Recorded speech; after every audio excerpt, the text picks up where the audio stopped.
ஹரிநாராயண துரித நிவாரண பரமானந்த சதாசிவசங்கர். நாளென் செய்யும் வினைதானென் செய்யும் என நாடி வந்த கோல் என் செய்யும் கொடுங்கூற்று என் செய்யும் குமரேசர் இரு தாளும் சிலம்பும் சதங்கையும் தண்டையும் சண்முகம் தோளும் கடம்பும் எனக்கு முன்னே வந்து தோன்றினேன். ஓம் அனுமந்தாய வித்மகே வாயு புத்திராய தீமகே தந்துனோ மாருதி பிரச்சோத்யார். பட்டீஸ்வரம் ஸ்ரீ விஷ்ணு துர்க்கையே போற்றி.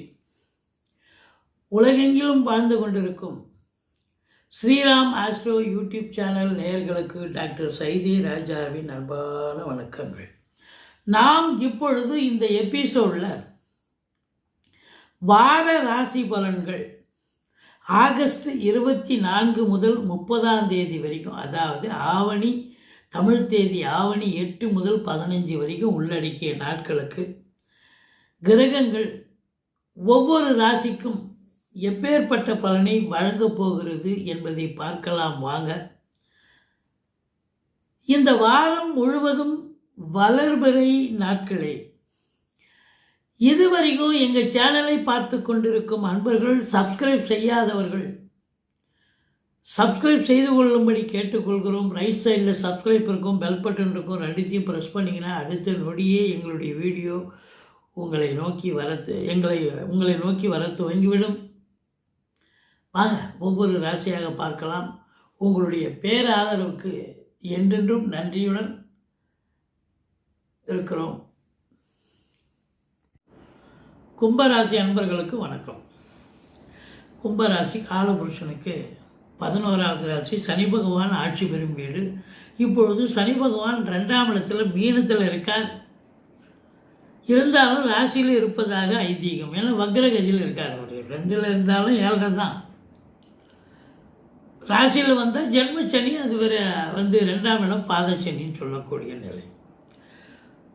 உங்களை பொறுத்தவரையிலையும் மற்ற கிரகங்கள் எப்படி இருக்குது அப்படின்னா, ராசியில் ராகு பகவான் இருக்கார், குரு பார்வையில் இருக்கார், 5ல் குரு கஞ்சினாலும் கிடைக்காது.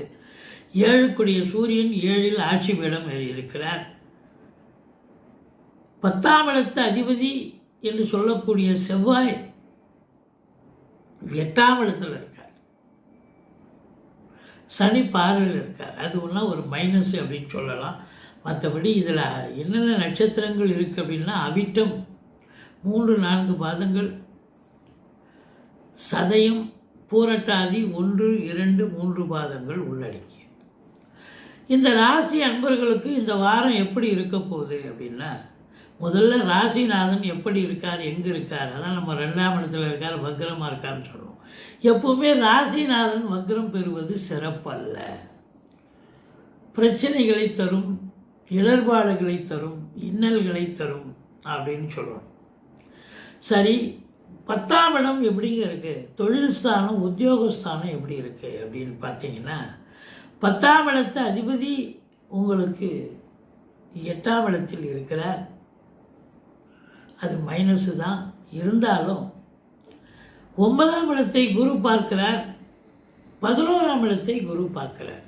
அப்போது 9ஆம் இடம் பாக்கியஸ்தானம், 11ஆம் இடம் லாபஸ்தானம், வருமானஸ்தானம். அப்போது 10ஆம் இடம் சிறப்பாக இருந்தால் தான் வருமானம் சிறப்பாக வரும். ஏன்னா 11ங்கிறது கூடுதல் வருமானம், ரெட்டிப்பு வருமானம் வரும்னு சொல்லுது. 11ஆம் இடத்தை குரு பார்த்து, அப்போது தொழில் சிறப்பாக இருக்கும். 9ஆம் இடம் பாக்கியஸ்தானம், பாக்கியமாக எதையும் நீங்கள் இதில் அனுபவிக்கக்கூடிய ஒரு தருணம். இப்போ வெளிநாடு போகணும்னு நினைக்கிறவங்க தாராளமாக போகலாம். அந்நிய பொருளாதாரம் வீடு தேடி வரப்போகிறது. உயர்கல்விக்காக போகலாம், இல்லை உத்தியோகத்துக்காக போகலாம், இல்லை சொந்த தொழிலுக்காக செல்லலாம். எதற்காக சென்றாலும் இன்றைக்கி பார்த்தீங்கன்னா சக்ஸஸ் பண்ணுவீங்க. சொந்த தொழில் பண்ணுறவங்க நம்பி கடன் வாங்கி தொழிலில் போடுங்க, தொழிலை விரிவாக்கம் பண்ணுங்கள். கேட்குற இடத்துல கடன் கிடைக்கும். அதுதான் அங்கே இருக்கிற நிலைமை. மற்றபடி எல்லாம் உங்களுக்கு 6ல் சுக்கிரனே இருக்கார். 4க்குடையவன் 6ல் போய் உட்காந்துருக்கார். அது மைனஸு தான். 4ஆம் இடம் வண்டி வாகனம், அதனால் செலவு வைக்கும் அப்படின்னு சொல்லக்கூடிய நிலை தான். இருந்த போதிலும் உங்களுக்கு தொழிலில் வளர்ச்சி ஏற்படும், உத்தியோகம் மேன்மை இருக்கும், எல்லாம் சிறப்பாக அமையும். 11ஆம் இடம் எண்ணிய செயல் ஈடேறப் போகிறது. தொட்டதெல்லாம் துலங்கப் போகிறது என்று சொல்லக்கூடிய ஒரு அம்சம். அது மட்டும் இல்லைங்க, முதல் திருமணம் முறிவு ஏற்பட்டு 2வது திருமணத்திற்காக காத்திருப்பவர்களுக்கு நல்லதே நடக்கும். சூப்பராக இருக்கும். பாருங்கள், உங்களுக்கு ராசியில் ராகு பகவான் இருக்கார். ராகு இருந்தால் ஒரு ஆசோலேஷன் மைண்ட் இருக்கும். நேற்று நைட்டு ஒன்று நினைப்பீங்க, காலையில் எழுந்து வேறு ஒன்று செய்வீங்க. அதுதான் நிலை. ஆனாலும் குரு பார்க்குறதால ஓரளவுக்கு தெளிவான சிந்தனை, தெளிவான சூழல் ஏற்பட்டு நல்ல ஒரு வேலையிலையும் சரி, உத்தியோகத்திலையும் அதிலையும் ஸ்திரமாக ஈடுபட்டு நல்ல ஒரு சக்ஸஸ் பண்ணக்கூடிய ஒரு காலகட்டம். 7ஆம் இடத்துல சூரியன் ஆட்சி பெறுகிறார். இது சிறப்பு. 7க்குடையவன் 7இல் ஆட்சி பெறுகிறார் என்று சொன்னால் வாழ்க்கை துணை அல்லது மனைவியால் யோக பாக்கியங்கள் கண்டிப்பாக உண்டு. எப்படி? அவங்க வேலை பார்க்குறவங்களா இருந்தால் வேலை பார்க்குற இடத்துல ப்ரமோஷன், இன்க்ரிமெண்ட் கிடைக்கும். இல்லை அவங்க பிறந்த வீட்டிலேருந்து லிக்விட் கேஷோ ஜுவல்ஸோ கொண்டு வரக்கூடிய ஒரு சூழல் இருக்கும். இந்த 7ஆம் இடத்துல கேது, ராசியில் ராகுவை தான் குரு பார்க்குறாரு, கேதுவை குரு பார்க்கல. அதனால் கணவன் மனைவி இடையே கருத்து வேறுபாடு வரும். என்ன தான் ஒரு லைஃப் பார்ட்னருக்கு ஒரு முக்கியமான ஒரு அற்புதமான ஒரு காலமாக ப்ரொமோஷன் கிடைக்கலாம். இல்லை அவங்க பிறந்த வீட்டிலேருந்து ப்ராப்பர்ட்டி ஏதாவது கொண்டு விற்று காசு பணம் கொண்டு வரலாம். இருந்தாலும் கணவன் மனைவி இடையே ஏதோ கருத்து மோதல்கள் கண்டிப்பாக ஏற்படும். கொஞ்சம் விட்டு கொடுத்து போங்க, அரவணைச்சு போங்க அப்படின்னு நம்ம சொல்கிறோம். மற்றபடி உங்களுக்கு பார்த்தீங்கன்னா 4க்குடைய சுக்கிரன் 6ல் போய் உட்காந்துருக்கார். வண்டி வாகனங்களை வச்சு பொழப்பு நடத்தக்கூடியவர்களுக்கு செலவு வைக்கும். சவாரி கிடைக்குதோ இல்லையோ, வருமானம் கிடைக்குதோ இல்லையோ, செலவு ஏற்படும். பழுது பார்க்கணும். அப்போ அது ஒரு செலவு ப்ளஸ் மன உளைச்சல் இதெல்லாம் ஏற்படக்கூடிய ஒரு சூழல் இருக்கும் அப்படின்னு சொல்கிறோம். ஆனாலும் இதில் 5ஆம் இடத்துல குரு இருக்கார் பாருங்கள். இவர் யார்? குரு 2க்கும் 11க்கும் ஆதிபத்தியம் பெற்ற குரு 5ல் உட்காந்து 11ஆம் இடத்தை பார்க்குறார். சூப்பர். அதனால் தொழில் ரீதியாக, உத்தியோக ரீதியாக நல்ல வருமானம், தொழிலில் நல்ல வருமானம் வரும். உத்தியோகத்தில் ஒரு பதவி உயர்வு, ஊதிய உயர்வு, அதில் இன்க்ரிமெண்ட் கிடைக்கிறது. அப்படி சில ஒரு நிலை ஏற்பட வாய்ப்புகள் இருக்குது. மொத்தத்தில் ஒரு பின் பாயிண்ட் பிரச்சனை இருக்காது. உத்தியோகம் பார்க்குறவங்களுக்கு, தொழில் பார்க்குறவங்களுக்கும் வருமானம் ரெட்டிப்பாக இருக்குன்னா சந்தோஷமாக இருக்கக்கூடிய, வேலை பார்க்கக்கூடிய, கால நேரமின்றி உழைக்கக்கூடிய அமைப்பு கண்டிப்பாக அதில் இருக்கு. ஆனாலும் உங்களுக்கு 2ஆம் இடத்தில் சனி இருப்பதால் கொஞ்சம் பார்த்து பேசுங்க. வாக்குஸ்தானத்தில் சனி இருந்தால் பண வரவு இருக்குது. காசு பணம் யாராவது கேட்பாங்க, கடனாக கேட்பாங்க. சொந்தக்காரோ இல்லை நண்பர்களோ தெரிஞ்சவங்களோ கொடுங்க, பிள்ளை கல்யாணம் வச்சுருக்கேன், நான் கொஞ்சம் பார்த்து கொடுத்துட்றேன்னுவாங்க. கொஞ்சம் கருணை இதுவில் கொடுத்துட்டிங்கன்னு சொன்னால் அது ஒன் வே டிராஃபிக் தான், வராது. நல்லது தான், கல்யாணங்கிறது நல்லதுக்கு சுப நிகழ்ச்சி கொடுக்குறது சிறப்பு தான். பட் ஆனால் அது உங்களுக்கு திரும்பி வராது.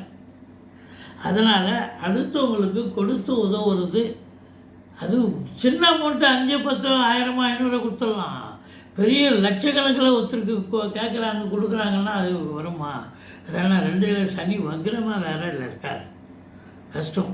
அதனால் கொஞ்சம் எச்சரிக்கையாக இருந்துக்கோங்க. மற்றபடி உங்களுக்கு பார்த்தீங்கன்னு சொன்னால் இந்த செவ்வாய் 3ஆம் இடத்தை பார்க்குறார். இளைய சகோதரிகளால் நன்மைகள் நடக்கும். இந்த பிபிஓ, சாஃப்ட்வேர் போன்ற பிரிவில் பணியாற்றுபவர்களுக்கு சிறப்பான ஒரு காலகட்டம். இந்த 4ஆம் இடத்தை சனி பார்க்குது. இது 4ஆம் இடமாக தான் வண்டி வாகனம் பழுதாகும் நம்ம சொன்னோம். தாய்க்கு தேக ஆரோக்கிய குறைவு ஏற்படும். படிக்கிற பிள்ளைங்க கொஞ்சம் ஹார்ட் ஒர்க் பண்ணணும், சின்சியாரிட்டி, டெடிகேஷன் இருக்கணும் அப்படின்னு நம்ம சொல்கிறோம். மற்றபடி பார்த்தீங்கன்னு சொன்னால் 5க்குடையவன் 7 இருக்கார். 7க்குடையவன் 7 இருக்கார். அப்போது 5, 7 சம்மந்தப்படுதுன்னு சொன்னால் காதல் வயப்படக்கூடிய ஒரு நிலை இருக்கும். அந்த இளைஞர்கள் கொஞ்சம் அப்போ அதை வீட்டில் பக்குவமாக எடுத்து சொல்லி அதை லவ் கம் அரேஞ்ச் மேரேஜாக மாற்றுவதற்கான முயற்சிகளில் ஈடுபடுவார்கள். அங்கே கேது இருக்கார், தடுக்கக்கூடிய ஒரு நிலை இருக்கும். பிள்ளையாரை வழிபாடு செய்து கொள்ளுங்கள். மற்றபடி வெளிநாட்டு பயணம் உங்களுக்கு அனுகூலத்தை தரும். அது உயர்கல்விக்கு போனாலும் சரி, உத்தியோகத்துக்காக போனாலும் சரி, இல்லை சொந்த தொழிலுக்காக சென்றாலும் சரி, நிச்சயமாக அது நல்லது செய்யும். நல்ல சம்பாதிக்கக்கூடிய நேரம். ஆன்மீகத்தில் நாட்டம் அதிகரிக்கும். ஆலய வழிபாடுகள் செய்வீர்கள். நாங்கள் வெளிநாடுலாம் போகலைங்க, நாங்கள் டூர் மாதிரி போகிறோம், இல்லை இன்ப சுற்றுலா மாதிரி. எப்படி சென்றாலும் உங்களுக்கு ஆத்ம திருப்தியும் சந்தோஷமும் கிடைக்கும். மற்றபடி உங்களுக்கு எண்ணிய செயல் ஈடேறப் போகிறது. பண வருவாய் என்பது இரட்டிப்பாகி வங்கி கணக்கு உயரக்கூடிய ஒரு காலகட்டம். மற்றபடி உங்களுக்கு டென்ஷன் கிடையாது. ஆனால் குடும்பத்தில் பார்த்து பேசணும். கணவன் மனைவி ஒத்துமையாக இருந்தாலும் கூட இந்த ராகு கேது பிடியில் இருக்கிறதுனால கொஞ்சம் நீங்கள் ராகுவை வழிபாடு பண்ணணும், கேதுவுக்கு பிள்ளையாரை வழிபாடு பண்ணுங்கள். குடும்பத்தில் மற்றவங்களும் சண்டை போடுவாங்க. கொஞ்சம் விட்டு கொடுத்து போனீங்கன்னா வாழ்க்கை ஒன்றும் கெட்டு போகாது. டென்ஷன் கிடையாது. ஆனால் சந்தோஷம் அப்படின்னும் போது 5ல் குரு இருக்கிறதுனால சந்தோஷமான ஒரு வாரம் தான். சீட்டாட்டம், race, lottery, speculation, online business, share market போன்றவற்றில் ஈடுபாடு காட்டுபவர்களுக்கும் சந்தோஷத்தை தரப்போகிறது. பூர்வீகத்திலிருந்து நல்ல தகவல் வரப்போகிறது. குலதெய்வ வழிபாடு உங்களை காக்கக்கூடிய ஒரு நிலை இருக்கிறது அப்படின்னு நம்ம சொல்கிறோம். இந்த 4க்குடையவன் 6க்கு போயிட்டார். அவர் 9ஆம் இடத்து அதிபதியாகவும் இருக்கிறார். அதனால் மகாலட்சுமியை வழிபாடு செய்து கொள்ளுங்கள். பட்டீஸ்வரம் ஸ்ரீ விஷ்ணு துர்க்கையை போட்டுங்கள். சனி பகவான் 7 சனி நடக்குது. சனிக்கு பிரீத்தி பண்ணிக்கிங்க. மற்றபடி இந்த ராசி 9, 10, 11 ஆகிய தேதிகளில் சந்திராஷ்டமம் வர இருப்பதால் எச்சரிக்கையாக இருந்துக்குங்க. மற்றபடி குறை ஒன்றும் இல்லை. மறைமூர்த்தி கண்ணா அப்படின்னு சொல்கிற அளவுக்கு எங்களுடைய வீடியோ பிடிச்சிருந்தால் லைக் பண்ணுங்கள், ஷேர் பண்ணுங்கள், சப்ஸ்கிரைப் பண்ணுங்கள். மறக்காமல் சப்ஸ்கிரைப் பண்ணுங்கள். நன்றி. வாழ்க வளமுடன்.